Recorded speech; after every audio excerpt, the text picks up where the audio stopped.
మేడ్చల్ జిల్లా ఆలియాబాద్ లో హంగ్ ఏర్పడింది. ఆలియాబాద్ లో మొత్తం 20 వార్డులుండగా మ్యాజిక్ ఫిగర్ 11 అయితే కాంగ్రెస్ 8, బీఆర్ఎస్ 7, బీజేపీ 3, ఇండిపెండెంట్లు 2 వార్డుల్లో గెలిచారు. అంటే ఏ పార్టీకి కూడా మ్యాజిక్ ఫిగర్ రాలేదు. దీంతో ఆలియాబాద్ లో క్యాంపు రాజకీయాలు మొదలయ్యాయి. అభ్యర్థులను క్యాంపులకు తరలిస్తున్నాయి పార్టీలు. ఇప్పుడు నో కాస్ట్ కాఫ్ సిరప్ తో 60 రూపాయల విలువ గల ఇన్హేలర్ పూర్తిగా ఉచితం. దెబ్బకి దగ్గు జలుబు మాయం. మేడ్చల్ జిల్లా ఆలియాబాద్ లో హంగ్ ఏర్పడింది. దీనికి సంబంధించి పూర్తి అప్డేట్స్ మా ప్రతినిధి రవి అందిస్తారు లైవ్ లో. రవి, శ్రావణి, మేడ్చల్ జిల్లా అలియాబాద్ లో హంగ్ ఏర్పడింది. ఎన్నికలు ఎంత ఉత్కంఠగా జరిగాయో ఫలితాలు కూడా అంతకంటే ఉత్కంఠ రేపుతున్నాయి. అలియాబాద్ లో మొత్తం 20 వార్డులు ఉన్నాయి. ఇందులో కాంగ్రెస్ 8 స్థానాల్లో విజయం సాధించింది, బీఆర్ఎస్ 7 స్థానాల్లో విజయం సాధించింది, ఇక బీజేపీ 3, ఇండిపెండెంట్ 2 స్థానాల్లో విజయం సాధించింది. సో ఇక్కడ మొత్తం 20 వార్డులు ఉన్నాయి కాబట్టి మ్యాజిక్ ఫిగర్ 11 ఉండాలి. కానీ ఏ పార్టీకి కూడా మ్యాజిక్ ఫిగర్ రాకపోవడంతో ప్రస్తుతం ఇండిపెండెంట్ లో ఎటువైపైనా వెళ్లే అవకాశం ఉంటుంది, లేకపోతే బీజేపీలో ఉన్నటువంటి అభ్యర్థులను ఏమైనా లాక్కుంటారని ఇప్పటికే క్యాంప్ రాజకీయాలు మొదలయ్యాయి. ఇప్పటికే సీనియర్ నేతలంతా కూడా రంగంలోకి దిగుతూ ఉన్నారు. ఇక్కడ ఉన్నటువంటి ఎవరైతే గెలుపొందారో అభ్యర్థులను ఏ పార్టీలంతా కూడా క్యాంపులకు తరలిస్తూ ఉన్నారు. ఇప్పటికే బీఆర్ఎస్ క్యాంప్ రాజకీయాలకు తెరలేపింది. అటువైపు కాంగ్రెస్ కూడా తమ అభ్యర్థులను కాపాడుకునేందుకు ఆ 8 మంది అభ్యర్థులను బయటకు రాగానే తీసుకొని రావాలని చెప్పి ముఖ్య నేతలు చెప్పినట్లుగా తెలుస్తోంది. సో ప్రస్తుతం లోపల గెలుపొందిన తర్వాత ఆ గెలుపొందినటువంటి ఫామ్ తీసుకోవాల్సి ఉంటుంది కాబట్టి అభ్యర్థులు ఇంకా లోపలనే ఉన్నారు. ప్రస్తుతం బయట ఉన్నటువంటి కార్యకర్తలు అటు కాంగ్రెస్ గానీ బీజేపీకి సంబంధించినటువంటి కార్యకర్తలంతా ఉత్కంఠగా ఎదురు చూస్తున్నారు.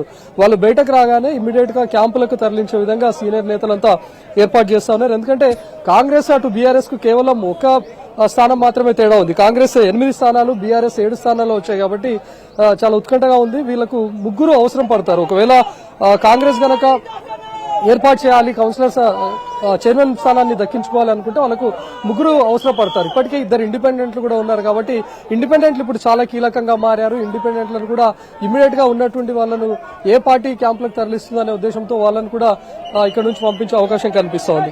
ఇక మరోవైపు ఇక్కడ మరో 2 స్థానాలకు కూడా మరో 2 మున్సిపాలిటీలకు కూడా కౌంటింగ్ జరుగుతోంది. ఎంసీపల్లిలో బీఆర్ఎస్ పూర్తి స్థాయిలో సత్తా చాటింది. ఎంసీపల్లిలో మొత్తం 24 వార్డులుంటే అందులో బీఆర్ఎస్ 12 స్థానాలను గెలుపొంది పూర్తి స్థాయి మెజార్టీ సాధించింది.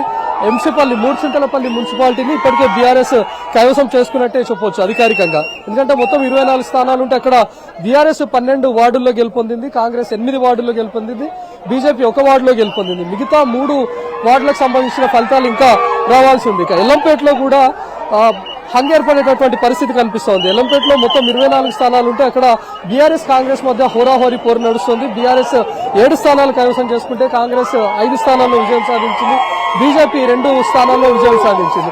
సో ప్రస్తుతం చూడొచ్చు కాంగ్రెస్ బయటకు రాగానే వాళ్ళ ఉత్సాహం ఏ విధంగా ఉంది. ప్రస్తుతం ఇండిపెండెంట్ గా గెలిచినటువంటి అభ్యర్థి బయటకు వచ్చాడు. మరి వీళ్ళు ఇప్పుడు చాలా కీలకంగా మారారు. ఎందుకంటే ఇక్కడ ఉన్నటువంటి అలియాబాద్ లో హంగ్ ఏర్పడినటువంటి పరిస్థితుల్లో 2 ఇండిపెండెంట్లు ఉన్నారు కాబట్టి 2 ఇండిపెండెంట్లు చాలా కీలకంగా మారబోతున్నారు.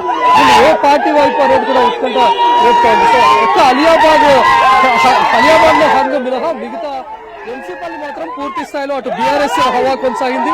ముందు ఫస్ట్ రౌండ్ నుంచి మొదలు పెట్టుకుని అక్కడ బీఆర్ఎస్ ఉంది.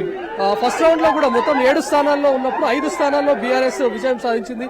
రెండో రౌండ్ లో కూడా బీఆర్ఎస్ కంటిన్యూగా విన్ అవుతూ వచ్చింది. అక్కడ మాత్రమే బీఆర్ఎస్ పూర్తి స్థాయిలో ఆధిపత్యం ఉంది మూడుచింతలపల్లిలో. ప్రస్తుతానికైతే ఇంకా 3 ఫలితాలు రావాల్సి ఉంది. ఈ 3ట్లో కూడా ఇన్ కేస్ కాంగ్రెస్ కు వచ్చినా కూడా అవి 11 అవుతాయి. బీఆర్ఎస్ 12 ఆల్రెడీ మ్యాజిక్ ఫిగర్ దాటింది కాబట్టి మూడుచింతలపల్లి మున్సిపాలిటీని ఇప్పటికే బీఆర్ఎస్ కైవసం చేసుకున్నట్టే. ఎల్లంపేటలో మాత్రం కాస్త కౌంటింగ్ చాలా స్లోగా కొనసాగుతోంది. ఇప్పటి వరకు 12 స్థానాలు మాత్రమే వచ్చాయి. ఇంకా 12 స్థానాలకు సంబంధించినటువంటి రిజల్ట్ రావాలి. అక్కడ కూడా మొత్తం 24 స్థానాలు ఉన్నాయి. ఇప్పటి వరకు బీఆర్ఎస్ 7, కాంగ్రెస్ 5, బీజేపీ 2 స్థానాల్లో విజయం సాధించింది. సో ఇంకా ఈ 12 స్థానాలకు సంబంధించినటువంటి రిజల్ట్స్ కూడా రావాల్సి ఉంది. ఇదొక్కటి పూర్తవాలి. ఎల్లంపేట మాత్రం పూర్తి అయిపోతే మరి ఇక్కడ ఎవరు వస్తారు, ఇక్కడ కూడా బీఆర్ఎస్ వస్తుందా లేకపోతే అలియాబాద్ లో మాదిరిగా హంగ్ ఏర్పడుతుందా అనేది చూడాలి. Sravani. Right Ravi, thanks for the updates.